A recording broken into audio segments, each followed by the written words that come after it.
Hey everybody, and welcome to today's episode. I am so lucky to have Mr. Logan Foret with us. He is a staple in our community, has done many great things, and we're going to focus on just a part of what he does today, but I'm so excited. Thank you so much for being here. Buddy, I'm stoked to be here. Great to have you. That was a horrible handshake. That's on me. But let's just get right into it. Yeah. Just for the people that maybe aren't aware of who you are, what you're doing, let's start with your story. So however you want to tell it, from where you began to where you are now. Tell us about Logan. Yeah, I know that's a lot to take on. No, I mean, it's always kind of a loaded question, like one of those things like, what's your favorite song? What's your favorite musician? Yeah, well, how long you got? Yeah. No, I mean, maybe we'll broad stroke stuff here to get into it, I guess. I left home when I was really young. I was a prick as a young kid. Oh, yep. And left home and ended up out in West Virginia. Prior to West Virginia, I was playing in some small jam bands in high school and things like that. And I was a really big jam kid, String Cheese Incident, Sound Tribe, Widespread Panic, Particle, all that kind of stuff. Left home and really started the program I ended up in out in West Virginia. I really dove pretty deep into traditional West African music. Okay. And so I was carving drums under a really famous drummer named Mama Dakita. And so that sort of started to really takes its route in my sort of influence in sort of world music, and a lot of people don't realize that given what I book in the music I'm involved with today. But went from there, ended up in Arizona, did a couple years of school down there, and that's really where I started to learn and flourish and get into more traditional music and playing pop and funk. My teacher there was absolutely a phenomenal bass player and really started to wrangle me in sort of the direction and humbled me in a lot of ways.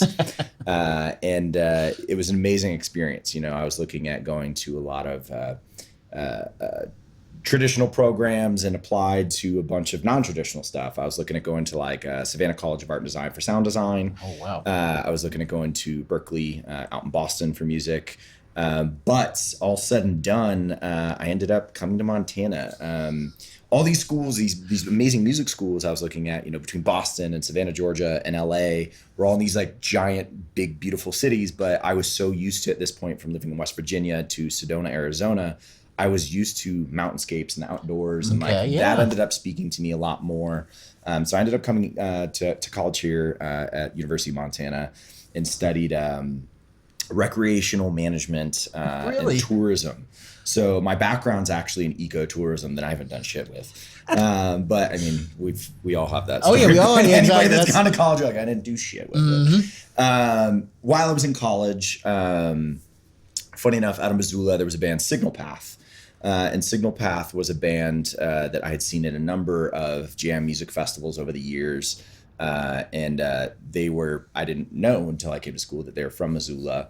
And as I came in, they were sort of on their way out. They were moving to Colorado. Damon Metzner, who was the drummer for that band, was the big promoter in Missoula at the time, doing things like the Halloween Barn Burner, and was promoting shows at the Other Side and the Loft and Jay's Upstairs. Oh, that's a throwback, yeah. Right? A lot of venues I used to get kicked out of as I was a kid. As they left, there was this massive void in music, especially in jam and electronic music that I was really starting to dive into. I had recently purchased a Roland SPDS drum pad. Okay. And I happened to be walking down a sidewalk one day, and this random kid from a porch, Timothy Heitman, yelled at me, saw this pad, and we ended up hitting it off and starting our first, I joined a band that he had at the time called Eteam. And that was a trio sort of electronic hip hop thing, him on drums, me on hand percussion, pads. And then our producer, Connie Robinson, he ran all of our stems and our tracking and everything like that. It was this really weird sort of way ahead of its time project. Very cool. for being in 2008. Yeah, that sounds like something very modern. Yes, cool. Yeah. And then that spawned into a bunch of different other projects. I really, Tim and I, Connie moved back to Minneapolis. Tim and I started a DJ project called Ebola Syndrome. We had a drum and bass project called Box Elder. I was managing a band called Kung Fu Congress, which then eventually evolved into Shakewell. A lot of those same members. Wow, those guys are amazing. Yeah. And some of those guys that were in the original band, they've moved on and they've done amazing things. And Shakewell, anybody that knows them, is absolutely just phenomenal. Then I had one more project called Tall Tale Medicine Machine. It was an 18-piece orchestral project that we only played 3 shows. Wow. We were one of the headliners at Love Your Mother Earth one year. We played at the university for the music school. And then we played at the Top Hat, I think actually opening for Kung Fu Congress. And it was this big, giant, beautiful project, sort of like Radiohead meets Bjork with like a hip hop influence thing on it. And I'm one of the few, me and Tim were the only musicians in the band that were not like traditionally trained musicians. Right. Everybody else is from the music school. The whole project's on sheet music. And Tim and I are just like, let's fucking figure it out. Eventually Tim moved away. A lot of those musicians moved away. And during that process of starting these bands or these groups, like, again, there was this void of shows going on. And so early on, the first show I ever threw was in conjunction with my sister company, Scoremore, that is based out of Austin, Texas. Okay. And my buddy Sasha that I went to high school with in Arizona, he was just getting into promoting down there. And he's like, hey, I'm doing Afro Man, like in Texas. Do you want to do it in Montana? And that was the first show I ever did. And being a young, 19-some-year-old kid, and it was an amazing first show to do. I think I sold like 650 tickets, something like that. Yeah, for a first show. Wow. Yeah, but then like for me being like, I'm like, I just made $1,000. Like I can do this. I can throw parties for a living. I'm like, holy shit, that's not how it goes. No. That's not how it goes, and it really messed with me early on. But from there, it created this opportunity for me to be able to bring shows and for me to have an outlet for the projects I was involved with and my friends were involved with, to be able to, go play shows and be involved, with some amazing artists early on, back then working with members of the Glitch Mob, working with Bass Nectar, even though that's a 4-letter word now. Right. Working with, I got to open up for Atmosphere. I opened up for Crystal Method. I opened kidding me? I opened up for the Wailers. The list goes on and on and on. Prefuse 73, who's one of the most, prolific hip hop artists or hip hop producers, in my opinion. Got to work with Peanut Butter Wolf, who owns Stone's Throw Records. Those were like the early years, and then it sort of evolved, and we were doing stuff at the Top Hat, and then later moved over to the Badlander. We were doing stuff at Stage 112. It got to the point like my schedule and like memory stuff pops up every once in a while. Between Missoula and Bozeman, we were doing like Friday, Saturday every weekend, and then sometimes doing midweek stuff. And it, between 4 different projects that we were either performing in or promoting. That's a lot of candles. Oh, it was wild. I mean, back then, we were involved with at least like 12 to 15 shows a month as these young kids. And it was a lot of fun. We were still broke as shit, right. But it was a lot of fun, and I learned a lot early on, and then later evolved, and I became the booking manager at the Badlander Palace Complex. And so, 7 days a week was doing programming between 2 different rooms, and really started to wrap my head around, different sort of offer styles, and really started to branch out and be able to work with different agencies across the board and get a better understanding of, my P's and Q's and really how to do it. And I had a lot of direction from, early mentors, Chris Henry, who was one of the original owners of the Badlander and who currently still owns Ear Candy, Sean Lynch, who owns 1111 Entertainment, right. Pub Station in Billings. Sean is still a mentor of mine. Colin Hickey, who was the first talent buyer at the Badlander complex, and he later moved on to the Downtown Association, and then VidCon. Now he's the big boy over at VidCon, working with Hank and John Green. And so all those guys still to this day are huge influences. If I have a question, if I'm in a bind, like there's generally something that I can still ask them, especially Sean. Sean is still very much in the entertainment industry, owning his venue down there. And then later detached from the Badlander, long story short, and started doing stuff more independently around town, doing stuff at Monks, and then Stage 112. During that process, even prior to then, like the story's so scattered. Right. Still, disco Bloodbath evolved.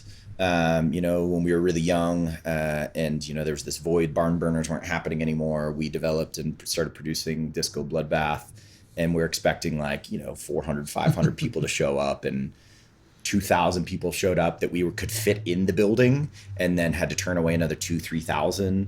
So wildly illegal, no permits. I'm literally performing on stage on top of a 2-story scaffolding as like the building is sweating, and somebody comes up and whispers in my ear, they're like, they broke the barricade. Like literally the front door to get in the venue had been smashed in as I'm on stage. And at that point, what do we do? Yeah. I'm like, fuck it, turn it up. And from dozens of different festivals to club shows, and then expanding out into all kinds of different things from, runway shows to I designed Winter Brew Fest for the city of Missoula. It's been such a wild scope of things that I've had an amazing opportunity to do, and wouldn't have been able to do so without the support of the Missoula community and beyond. So I'm really grateful for the journey that I've had, and I don't really perform so much these days. It's been really years since I was involved with the project. It's really come down to promoting and sort of community outreach, and this is just like one of the paths of my life. There's a lot of other random things. Well, I was gonna say, at some point you transitioned to be almost entrepreneurship. What was that? Was there a certain click that I want to start going this direction, or just kind of fell into it? How'd that work out? Early on, I think once I just started down this path, I'm such a hard-headed piece of shit that anytime I've ever had a boss, which has been very few times, I always know better than them, right? Right. I always had told myself, I was never going to work a traditional 9-to-5, and for better or for worse, I'm constantly working. In this short interview that we're going to do, when I turn my phone back on, it's going to be an explosion of emails, texts, this, that, the other, from whatever project I have going. So I'm always working, but the thing is, at the end of the day, knowing that the thing that I'm building and I'm creating with my teams is something that I have this level of control of, that I'm building this for myself and the people surrounding me, and I'm not building it for somebody else that doesn't give a shit. And I'm just kind of the bottom of the barrel. I don't know. There's just something that's always resonated with me about I don't want to sound like a fucking douche by saying this, but being able to have the ability to write my own checks. No, it's something versus something in your hand that you can visibly see versus I'm a number to somebody. And I think you're exactly nailing it. That's what we're all after, I believe. So. Yeah. And I mean, it's dude, it's a hard road. I was listening to some other podcast the other day, about entrepreneurs. And this dude was like, man, he's like, being an entrepreneur, you just get kicked in the nuts again and again and again and again. And then, you get a glimmer of hope and you're like, oh, there it is. And you get that hope, and then you get kicked in the nuts again and again and again. I mean, I think so many people romanticize about, the initial conversation. I don't really know how to tell people what it is that I do. It's a weird catch-all fucking question for me. Right. And I'm like, I am a music promoter. I design music festivals and I own a venue. And they're like, oh my God, that's the coolest job ever. But they don't see the days and the weeks and the years of, I've lost money more times than I can fucking count on shows, man. That's why I say this, the initial show of oh my God, $1,000. It is such a rarity. The model of being an independent promoter is, it is not sustainable. Right. And, you know, that's really led me to where I am today.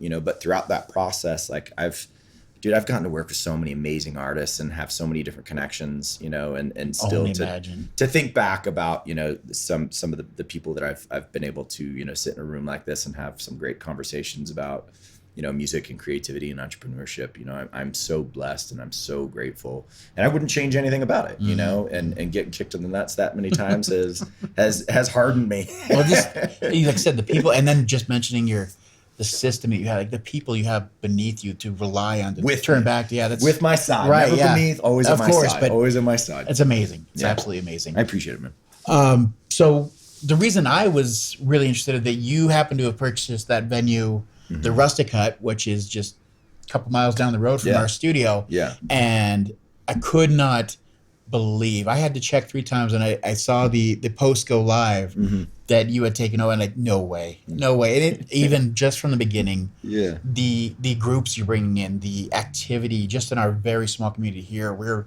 just outside of Missoula, but it's a small community. Yeah. And just the activity you brought, everything is just took everything. We're so grateful I appreciate for that, and what you're doing just in the beginning. I appreciate it. Unbelievable. But what brought you into taking on that? Yeah. The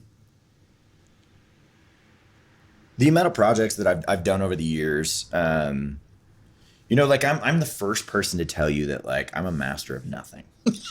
I'm good at a lot of shit. Like I'm a pretty good talent buyer. I'm good at marketing. I'm good at this. I'm good at that. But I'm a master of none of them. And the amount of shows and festivals that I have under my belt, it's a little over 2,000. I think. Oh my goodness, that is incredible. It is. But at the same time, you know, I'm at the point in my life, you know, where I'm the first person to tell you I'm tired, man. I'm really, really tired. I bet. You know, it was at the point a couple years ago where I was doing around 9 music festivals or 9 large scale events a year. And, you know, you look at all these silly polls from BuzzFeed and all these weird articles about like the top 5 most stressful jobs. And it's like, you know, being a police officer and a fireman and military and then an event coordinator. Right. And you're like, what the fuck?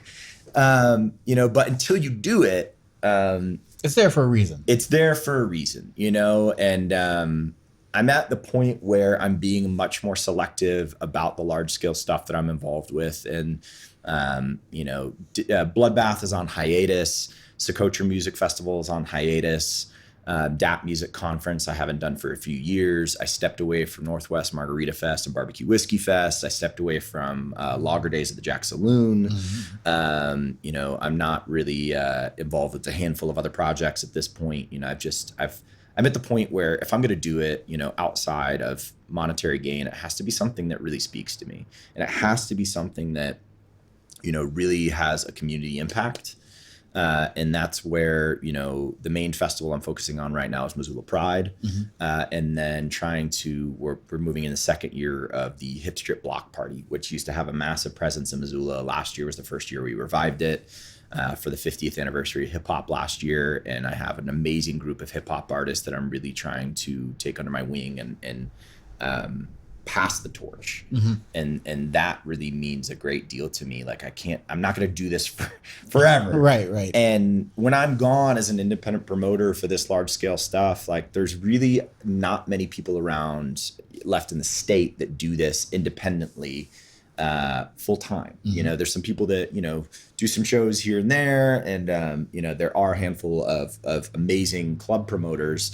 But as far as the large scale stuff, like, it's a pretty big jump to understanding, you know, just the permitting process alone took years to figure out, and really who to be talking to and whose hand needs to be shaken to make sure what wheel needs grease. Yeah. And so I've been looking for my next thing, and I know I wanted it to be a brick and mortar concept because all the things that I build, as amazing as they are, they're transient. They come and then they go. Right. And there's something beautiful about that, in that, like, when I design, a festival, like I can see, the end goal of my product, and I can see thousands of people in front of me enjoying this thing that our teams have created, and it's something so tangible and so special and palpable about that. But then it's gone. Yep. And you're like, okay, well, I guess let's start the next one, and then the next one, and the next one, and the next one. And I don't think a lot of people realize that there's this feeling, and again, until you do it, of sort of like this like postpartum depression that happens after the event, the day afterward, when you're sitting there staring at the fucking ceiling, and you had this massive adrenaline and dopamine going through you as you're running around crazy, dealing with a billion different fires and all this energy and angst that's come together. And then the next day it's like it just plummets. And there's no like closure. It's just gone. And it's a really difficult thing to describe. That's really the best way I can put it. You don't typically have a closing party for a festival. You don't have this, you don't have that. I think as musicians here, like after that big show or releasing an album, it's always like, what's next? That very next day, that's great. What's next? Yeah, exactly. But it never to that degree. That's a huge up. And so again, like it's this funny thing. Like people are, what do you do? It's like, well, technically I'm a professional gambler. Like, right. because again, like I've done so many of these things, and some of them work out great, a lot of them don't. We live in an environment, quite literally, that like it could snow, it could rain in fucking July, and you're shit out of luck. Right. And it's happened to me. So I knew that I wanted a brick and mortar. I knew I wanted something to build. I knew I wanted something that I could really sink my teeth into, that wasn't about that peak and valley. It was about a slower burn, that I could look at the timeline of like, okay, this month we're working on this, next month that, next year this, over the next couple of years that. Okay. And I was introduced to my business partner at the Rustic Hut, Jason. He purchased the place in 2019. We were introduced by a mutual friend, and sat down. He's like, hey, I'm looking for a booking guy / marketing. And I'm like, well, I appreciate that. But, again, like, if I'm going to be involved with something and I'm going to help build something, I have to have equity in it. Okay. And so we worked out, a sweat equity situation. And then my production company as well, BFK Presents, we bought in another percentage. So it worked out amazingly, because, myself and my other business partners with BFK, we were trying to find this thing. What is our next project? We didn't want to invest into a festival. We wanted something that was a tangible brick and mortar project that, they had faith in me to go build for us. So that happened. We solidified everything May of 2023. And then I really had to get through my few festivals that I had last summer. Right. And, so basically end of July, August, started doing some of our initial renovations on the stage. And then, was that you, or was that everybody involved? Who had the just? Yeah. If you guys get a chance, please go take a look at that Instagram. Take a look at the backdrop you guys designed. Appreciate it, man. Oh, just iconic. Instantly, Thanks. You know now if a show is happening in a good place. Like you see that backdrop of the Rustic Hut. Appreciate it. Sorry, I didn't mean to butt in. No, you're totally fine. It's beautiful. You're totally fine. No, I mean, that influence came from an old project that I had with my buddy Dave Boyce, Boyce Lumber. Him and I were working on high frequency diffusers for a while. Okay. And so if you look at the stage and like these log rounds, at first it just looks like a flat wall, but if you actually go to the side, it looks like a scattered sort of cityscape. So I brought in my buddy Dave, who's an amazing carpenter, and I was like, I got this weird idea for this design. And so basically down here in the Bitterroot, found somebody that has a lodgepole fencing company, and we just sliced up all these pucks, threw them up there. It looks so good. Yeah. And the audio engineer me just fangirling. It's like, oh my goodness. And we still have some sound treatment stuff we're going to do above the drums and everything like that. But I knew that the first initial sort of like impact that I wanted to have on the space was the stage. I knew that in order to bring in, a higher caliber of artists and a higher caliber of show was about consistency. That's my thing. Prior to that in the space, bands were bringing in their own sound systems, and that's amazing. But you go in for one band, you're like, oh, this sounds good. You go in for the net band next week, you're like, oh, this sounds really bad. And so brought in Montana Pro Audio, who I've been working with for 10 plus years now. They're my go-to on anything sound and lights. Top notch. Yeah. And so I had this concept, and that's what we developed out on top of, the stage design. And it might not look like a big rig. It's this awesome little quaint RCF rig, but it's perfect for the room. And the system itself is so beautifully intelligent. Like everything I try and do in there when it comes to production, I've tried to make it monkey proof. Like I'm not always going to be there. My sound engineer is not always going to be there, but my bartenders can literally go in, and there's a little iPad behind the bar that they can go turn stage on, turn lights on, turn Spotify on, and the whole thing powers up and has limiters set on it. So they can't go in the back end and try and turn the volume besides the capacity that I've set it at. Like, so they can do everything they need to do. That is so beautiful. When my trivia host comes in, they can literally say trivia. The screen drops down, the projector turns on, the microphone turns on. You're a wizard. That is amazing. It was Montana Pro Audio that really was like, this is what we can do. And so again, the system might not look like this big, beautiful thing, but like, it's beautiful, don't get me wrong. But it might not look like a giant system, but it's so intelligent in what this rig can do, in the brain that we put behind it, and now we can build upon that brain. So next step, we're trying to put some speakers in the front of the venue as like satellites with some time delays and everything like that, so that, speaking engagements, you can really hear without. The main stage doesn't have to be that much louder, blah, blah, blah, blah, blah. So we did that, and then rebuilt the kitchen, new menu, a lot of new staffing. Now we're really starting to rock and roll. So that was end of September, that we, sort of did our pseudo relaunch of the stage. Right. Now we're going, man. Yeah, you guys have had some big names already, and it's just been a short time. Like Timber Rattlers for one. That was a huge show. Yeah. There's so many great ones. Yeah. Tanner Laws, of course. Yeah. Jaden Decker, I believe. I'm not sure if he had this last week or it's coming. Jaden's this Friday. That's exciting. He's a big name. I've been working with Jaden and his dad for Clint, a while now. I've known Clint for a hot minute, and Jaden's performed on a bunch of different stages with me. At a barbecue fest, at Lager Days, a handful of other things, and I'm so stoked to see this kid flourish. And he's built for it. He really is. The kid is a prodigy. Oh yeah. So Friday. Yeah, do go see that, please. I will be there. We can shake hands. Look for us. It's great. It's gonna be amazing. Awesome. So we go from that. You've got this great facility now. You've got all the names coming.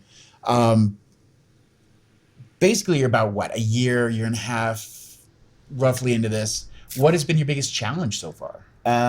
So May will be a year. May, okay, so we're coming up a year. But realistically, July is really where I was able to sink my teeth in and get going. Gotcha. Man, the challenge is, it's coming into this project, and you'll see in some of the interviews that I did with the newspapers and stuff like that, my concern, and I know that the community is concerned, that I was going to come in and gentrify the whole thing and just slap this up and beers go from this much to this much. And I was just going to fuck up the whole culture that was going on there. This place has been there for 50 years. This place was established as a disco in 73, and you can still see that on the dance floor with the original lighting. Yep. It's got carpet, on the ceiling. On the ceiling. It's iconic. Yeah. And I've been literally sent death threats from people I don't know. Somebody was like, I will stab you in your sleep if you take the carpet down. I'm like, I'm sorry, Diana, but I promise I'm not going to take the carpet down. I promise. There's been a few just devious messages about the carpet. I believe it. Every person I run into, are you going to take the carpet down? No, I'm not going to take the damn carpet down. I'm leaning into it, if anything. Right. So I would say the biggest thing initially, and it's gone smooth, is, it's a matter of chipping away. I'm not trying to come in there and totally shake, the bee's nest and make the community angry. I want them to see what this place can be and get it back to maybe what it was decades ago. From what people have told me that have grown up in the valley, that have been going there since they were kids. They're like, man, you used to have to park blocks away. Like this place was the Roadhouse. You know, and even down to the genres in there. You know, it started as a disco. Yep. Now it's predominantly for a while been a country roadhouse. Straight up. Yep. But there are other people in this community that want rock, want metal, want hip hop, want funk, want blues, want this, want that, the other. And so, you know, I know it was in some of our pre-questions about defining this balance of genres. And again, I think it's chipping away and introducing things that maybe have never had a presence in the Valley. Exactly. See who comes out of the woodwork. Exactly. Yeah. And they might not be as big as the metal show, or as the country show, but that doesn't mean that there's not a place for it there. No, there definitely you know, is. And especially if we're going to expand our demographics and our psychographics about people that want to be able to come in and support this place, you know, I have to support them. You know, I have to support their needs and their wants in this community for entertainment. And so right now it's sort of experimenting and seeing what works and what doesn't, and what can we pull off in there.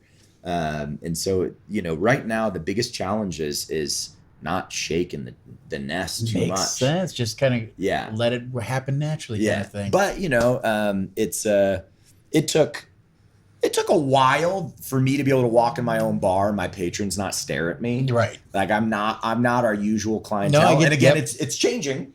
It's changing, but to get stared at when you walk in your own business, you're like, oh, shit, okay. Oh, man. Well, let's flip that on its head then and talk about, as you're coming up on your year anniversary here. Yeah. What's been your biggest win? Yeah. There's been, I'm not everyone's cup of tea. I'm not fucking stupid. You know, I'm a very outspoken person. I know what I want.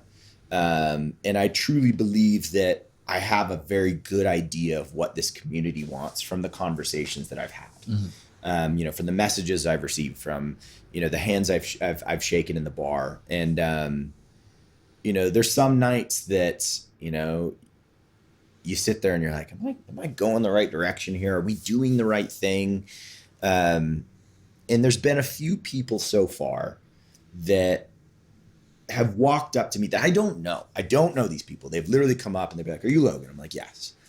And they'll shake my hand, they'll go in for a hug, and they'll literally to my face say, thanks for saving our bar. Honestly, I believe it. And like, that gets me at my fucking heartstrings, that like, and it reiterates that this isn't another just dive roadhouse. This isn't, you know, just some music venue. There's this concept that is so ingrained, and I think what I'm trying to do here, if you're familiar with the Third Place, you know, and for anybody that's not, you know, we have two places in our lives typically. We have our home, that's place one. We have work, that's place two. And in some communities, you have your third place. Maybe that's a coffee shop. Maybe that's a bookstore. Maybe that's a bar. Maybe that's this, that, and the other. And coming from Missoula, I can't think of many places in Missoula that really are activated as a third place. Yeah, great. It's a great point. Yeah, it's so spread evenly. Yeah, and different groups, different things. Yeah. Exactly. But it's become so prevalent that this place is not just. It's not just a bar. It's not just a restaurant. It's not just a casino. It's not, you know, just a music venue. Like this place means so much to this community, you know, that grew up there, and new people coming in or people coming back that moved away for a while, and seeing the impact that this place can have and has had. It's really special, man. You have nailed it. Because I mean, just being a part of this community and being able to speak on this, it's our new badge of honor. Have you seen the Rustica? Like, it is the first thing we mention now. Like, we are so proud of it and so amazed by what's going on. I love that. It is our badge of honor now. I love that, man. I mean, not just third place. It is. Have you seen it? Have you seen it yet? I mean, it is good. So yeah, man. I mean, again, like, there's always gonna be somebody that doesn't agree with what I'm doing. I know even when the stage was going up, we liked it better than before. I'm like, you really like the weird bloppy piece of fabric that was falling down, covered in, you know, rust and this, that. And There's always those. But you know, at the end of the day, like, I'm not gonna make everybody happy, and I had to come to terms with that a long time ago. But you know, it's it's very clearly proving to be, a special place, and people are coming back, man. No, you're doing great things, and we just want to tell you as a community that we're behind you. Appreciate you. We want to see you Thank succeed. Thank you.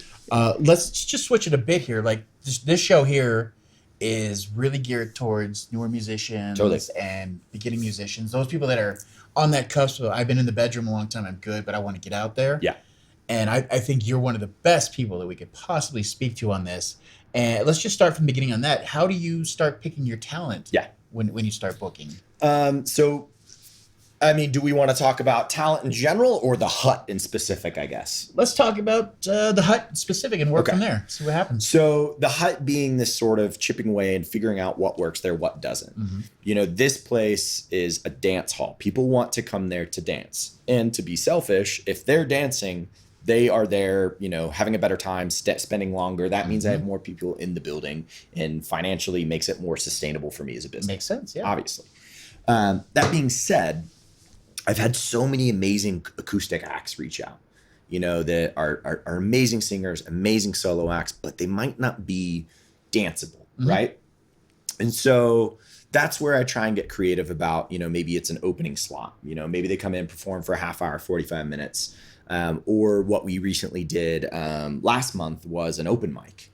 And rather than just being a standard open mic, we operate it sort of as a pseudo contest. Okay. Bring out your people, have them vote for you, and the winner of it gets their own show. And so it's presenting an opportunity. The place was packed at our first open mic. It was awesome. The sign up started at like 6:00. All the slots were booked within like 3 to 5 minutes. And we saw some amazing acoustic stuff. We saw a couple great bands. We saw a couple trios.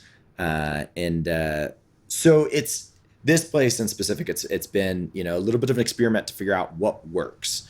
But if you're reaching out to me for me even to take into consideration, putting you on anything, if you're reaching out to me with just a vague, and I do everything through email, and gotcha, right, yep. And because I have people call me and text me and Facebook me and Instagram me, I have to have everything. I hear that a lot of booking agents are that way. Like it's email or nothing. Yeah, like I have too many things coming in that like I can't have communication across 20 platforms for one subject. Like I have to have it all filtered to one place.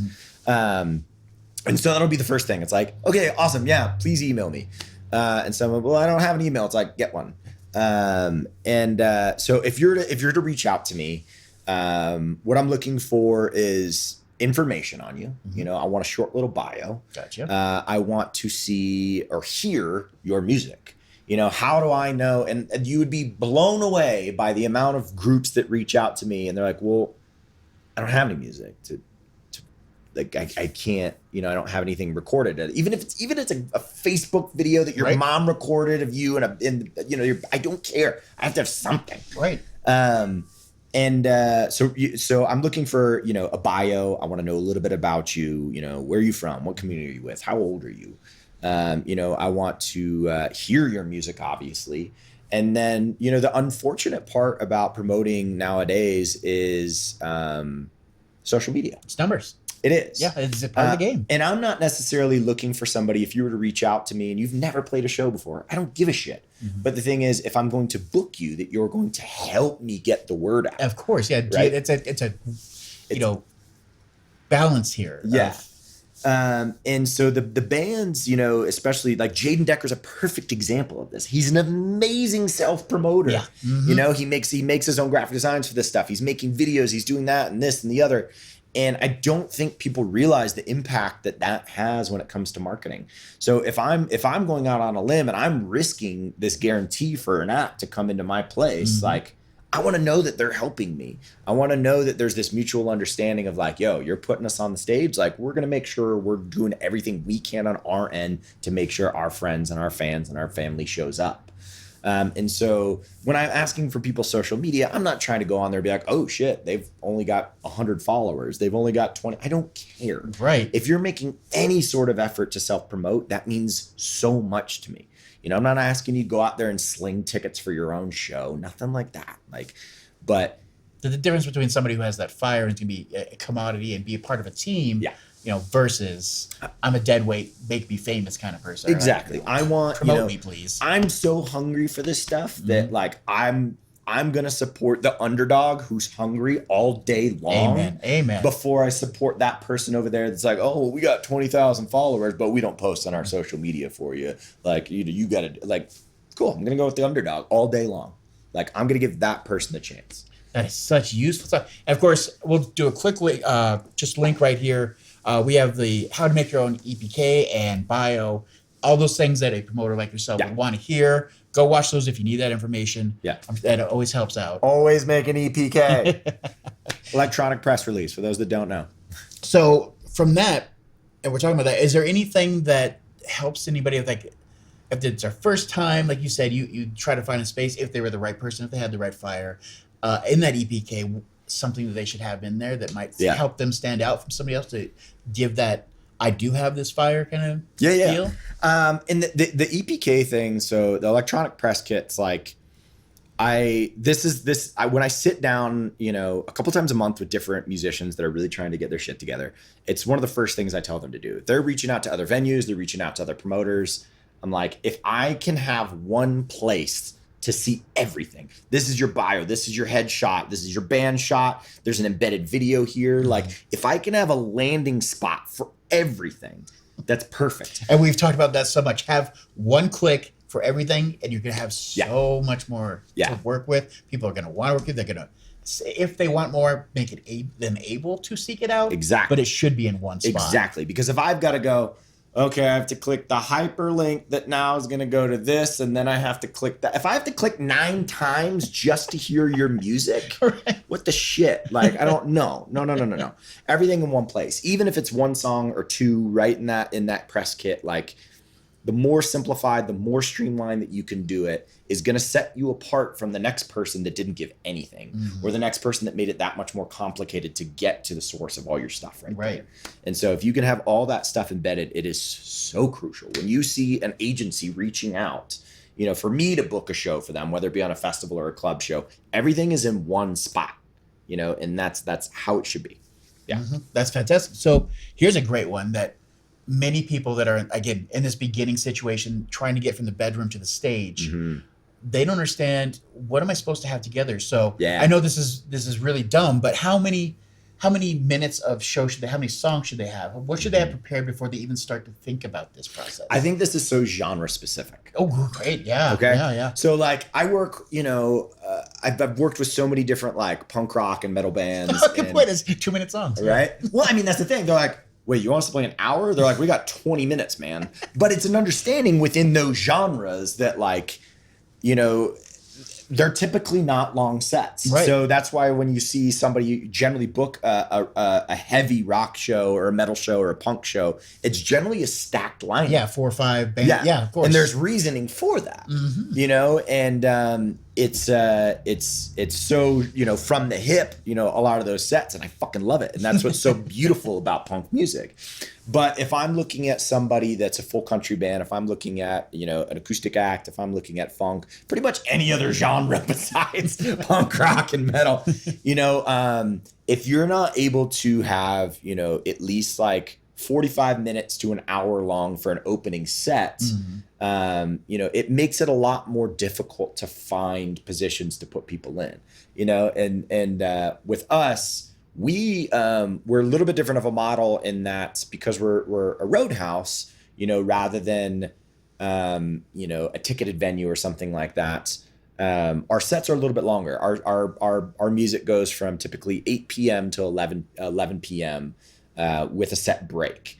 And so in that circumstance, they need to have around at least 2 hours of music. Makes sense. But a lot of times, it can, when I have some acts come in, like, yeah, we can fill that time. But then I'm like, you guys just took 4 set breaks at 15, 20 minutes a pop. Like, you're killing me. Oh. And so that always ends up being a conversation we have to have afterwards. It's like, look, guys, paid you for this much time, but I only got this much time. And this is great to hear from the horse's mouth, right? Yeah, of course. So like if you're going into your booking process, especially with somebody that's giving you a model like us, like the union's another good model of that. A bunch of venues up north in the Whitefish area. Bozeman's got a few, but like when it comes to that Roadhouse model, it's like the night is yours. That stage is yours. Try and be very clear with your promoter or your buyer about like, okay, we can take a set break, or can we take this many set breaks, or what is the total allocated amount of time that we can take off stage. And I think that's really important. Besides that, making sure you go in, and there's plenty of bands that I work with that have been doing this for a long time that still don't know what this is. When I'm like, okay, we're 30 days out, please send me over your input list and your stage plot. Oh my God, right. Yes. And the amount of bands that like in their initial approach to me, like, we've been doing this 20 years and this and that. And I'm like, okay. And then they're like, what's an input list? Like, or stage plots when I always see him like blank face, like what? Yeah. But that's okay. Because I think a lot of people also approach Roadhouses like us not thinking that there's going to be that level of technical engineering background. Mm-hmm. My engineer, Dan Curry, who's in-house is a top tier, and we really try and, dot our I's, cross our T's. Like when he steps in, he needs to know exactly what instruments he's prepping for that night. He wants to know everyone's name on that stage plot. Like that's how we keep a consistent rhythm rolling in there. I don't want him going in there not being prepared, for what's about to come through the door, from that trailer out back. Right. So really trying to develop yourself out a stage plot, an input list, so that when you're advancing, you have everything that you need. And that's even something you can include again with that EPK. Like right. Slap it in there. I don't care if it's all in one spot. Like that's exactly. Great. Even better. Yeah. Fantastic. Well, is there anything on those, as you're getting these emails, besides just that, what you kind of wish you'd see more of that people would have, besides, input list or a stage input? Anything on top of your head? I don't know. Nothing really necessarily stands out, yesterday was a great example. I got an email from a band that used to play at the Hut at some point in time. I don't know when, I don't know how many shows. And it was just a very vague email, like, oh, we want to get back on the list and this and that. It's like, okay, send me over your music. And they're like, well, you can look us up on Facebook. It's this, and we think there might be some stuff on there. It's like, I'm not going to respond to that. Yeah, exactly, right. Like I'm not doing your legwork. No, it's just not going to happen. Mm-hmm. Like there's that when people are knocking on our door, again, whether they be underdogs or people that are experienced musicians.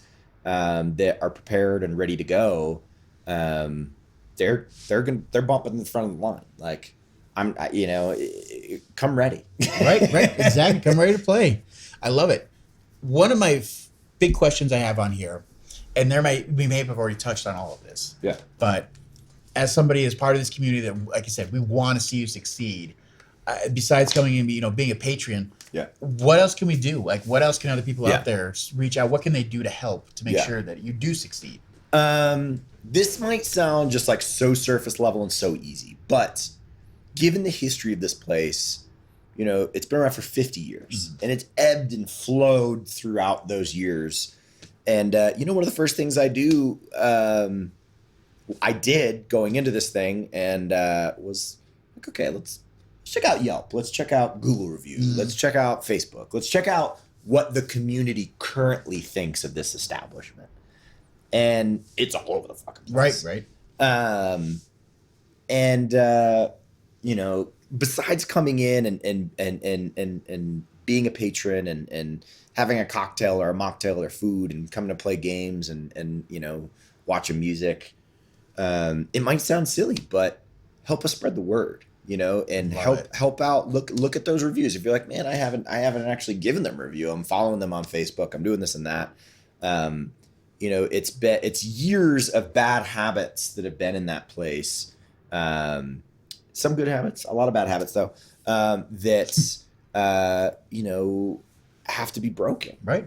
And have to be change mindsets. That's tough. Yeah, and. That starts with, it starts in house, but then it pushes out from there and perpetuates with the community, and the community really spreading the word that like, hey, like, have you been over there since this happened? Or have you been over there since there's some new staff, there's some new management? Have you tried the new food menu? And that word of mouth, especially in small communities like this, can make or break a business. Okay. I mean, it was just last week, right down the road, a giant multi-million-dollar bar that opened up, only survived 15 months. Yep. 15 months. I know what you're talking about. Yep. And it's all too common. And it was a beautiful building. It was an absolutely beautiful place. And I don't really know what ended up being the downfall.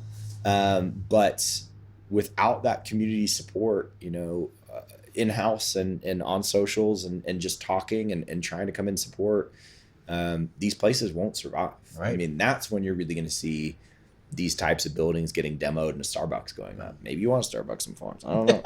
Well, I will go out of my way, of course, to have the links below to anything Logan has and the Rustic Hut. And of course, if I can find links to the Google reviews and the Yelp reviews, please take a couple minutes, give a great review, especially if you've been there. Find a way to support, get the word out, share. So really appreciate that. Yeah, of course. And of course, just as we're kind of starting to wind this up, is there anything you'd like to talk about you're doing, in your life with business? What would you like to promote? What would you like to get the word out on?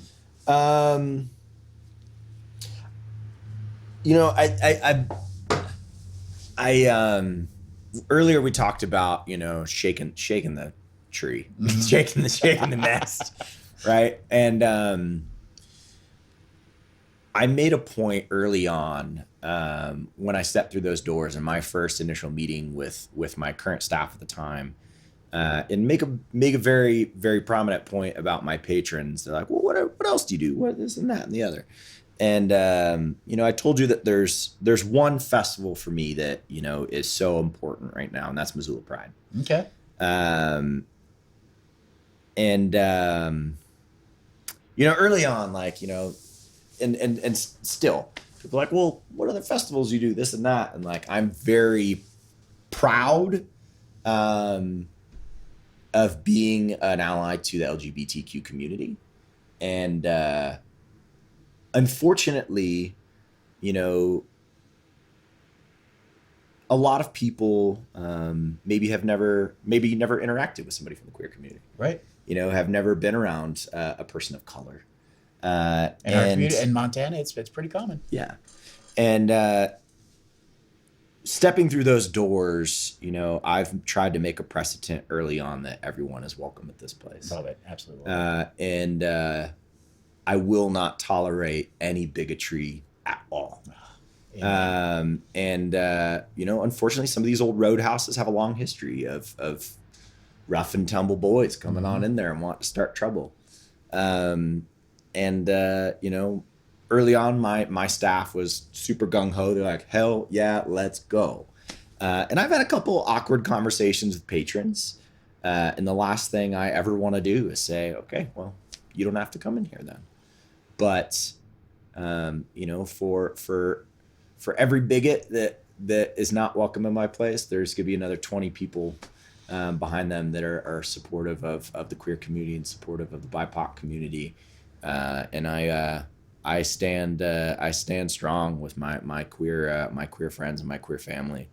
And so, I mean, it's been a beautiful journey being the co-director of Missoula Pride, and especially last year, with Zoe Zephyr and everything going on at the state, and the state trying to ban drag shows. And I've received bomb threats. I've received sniper threats. I've received all kinds of wild shit. Last year I had to work really closely with the U.S. Attorney's Office. I had undercover task force. I had police escorts. I had private security. I had all kinds of crazy shit.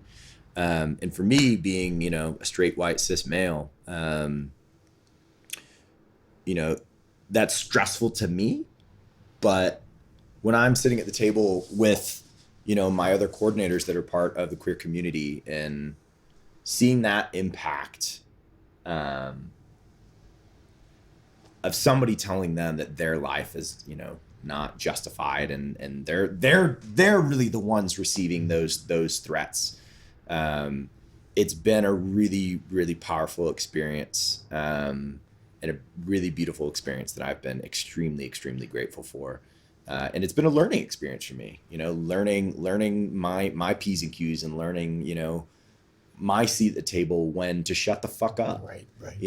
There's some of those arguments or some of those hard discussions that we have at those tables regarding pride that is not my place to have input. It's for me to sit down and for me to listen. That's the hard part. Yeah. Yeah. And for me to learn. Those things that I've learned at that table, are things that will carry with me for the rest of my life. And especially into the hut, and everything else that I do. Everyone is welcome at the Rustic Hut. And if you don't think so, you don't need to come. Exactly. Well, you've done some amazing work, and thank you. We're all very grateful. Appreciate it for what you've done. Anything else you'd like to say, or no?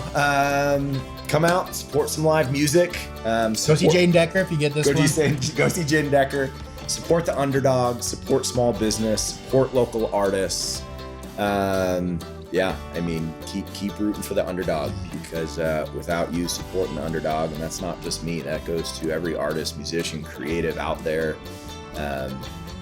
Without you supporting them, it's a rough road. So keep supporting the underdog.